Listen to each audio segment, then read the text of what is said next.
So in this video, we're going to quickly talk about turning points. And a turning point is just another way of saying a local maximum or a local minimum or a relative max or a relative min. And the reason why they're also called turning points is because it's where the graph turns and it goes from increasing to decreasing or from decreasing to increasing. So it changes direction. So if you look at this first graph here, these are my local mins and maxes. And if I trace the graph left to right, here as I go up, that's going to be increasing.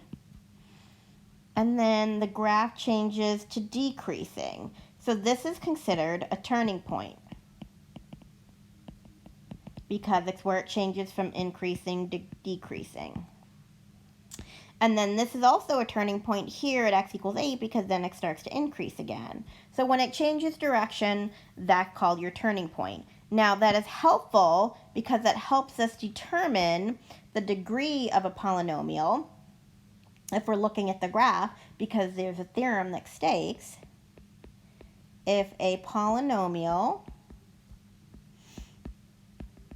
has degree n,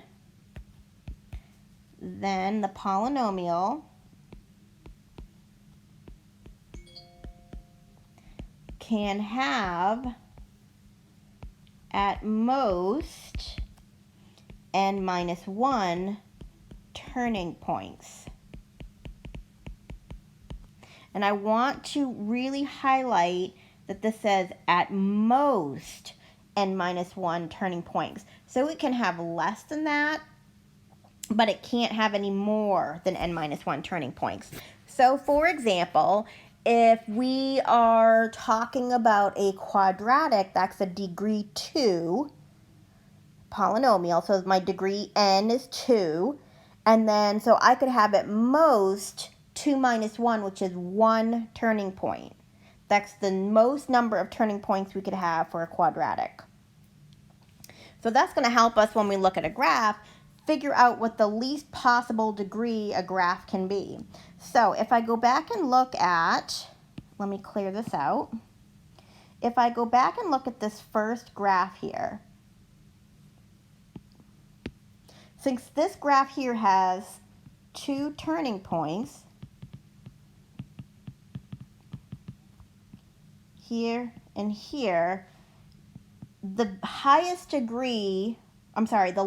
degree that this polynomial could be would be 3. This would be the smallest degree. So because in the problem it says you could have at most n minus 1 turning points. So this could be a degree 5 because a degree 5 polynomial could have at most 4 turning points, but it doesn't have to have 4 turning points. It could have less than that. So this would be the smallest degree that you could have. So if you look at the next example, we have 1, 2, 3, 4. So we have 4 turning points, which means the smallest degree that this graph could be